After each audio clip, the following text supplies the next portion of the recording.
I had just got home from the allergist and having lunch when I started watching Rob Zombie's Halloween. In the movie, a 12-year-old boy murders his stepfather, sister, and his sister's boyfriend. It was the third time this week I watched it.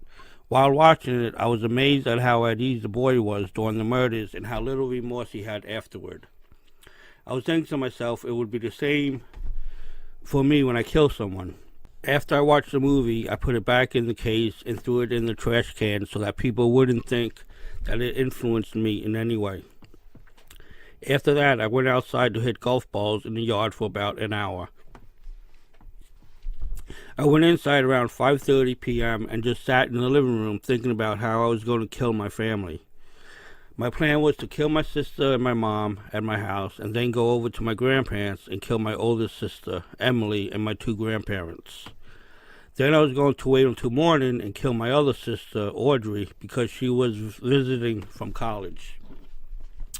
After I got up from the couch, it was between 6 and 6:30. My grandma had called my mom to ask if I wanted to go to the cleaners with her. I went, and while we were in town, we got dinner. We made a quick stop at the post office, and then she dropped me off at my house. I took my dinner to the pool house and watched Family Guy for a little bit. I went back into the house and saw that my mom and sister were watching the debate. I went outside to swing freely with my golf club. Around 4 p.m., I went upstairs in my house to watch Family Guy. About 10 minutes later, my sister came upstairs and asked me if I wanted to watch a movie. I said no because earlier that day at the allergist appointment, she made racist comments about a black worker that was mowing the grass. She said, "Ha, that black guy looks like a monkey." In the past, Mallory had always said racist comments like that and would also make fun of homeless people. I scolded her for what she said and told her that she was becoming white trash. We continued arguing in the doctor's office, and when we got back into the car, I told her to look up the word lynching and to see if she had the same opinion about black people. She then said that she would never be a part of a lynching but is still a racist. I then said that she makes me sick and called her a racist bitch. So that evening, after I told her that I didn't want to watch a movie, she went to her room and I went downstairs to my parents' closet and I got my dad's blue foldable knife. I went back upstairs and kept pacing back and forth, imagining killing Mallory.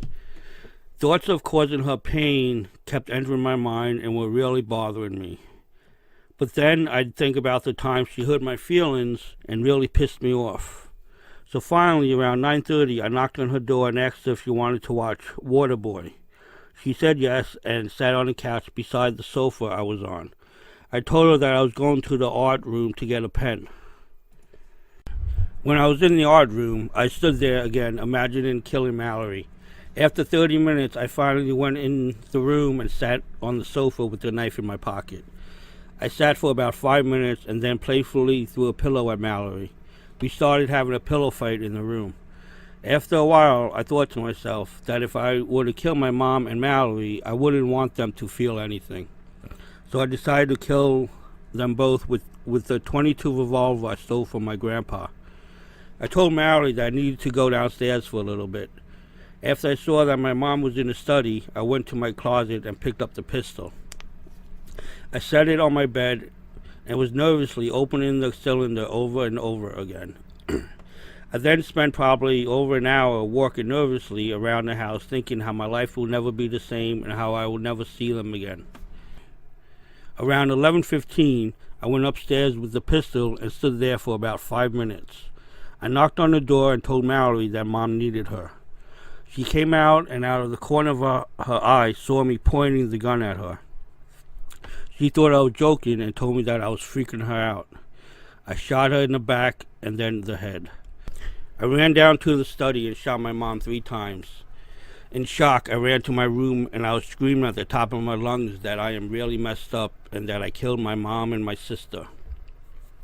As I emptied the shells on my bed, I heard noises and realized that Mallory was still alive.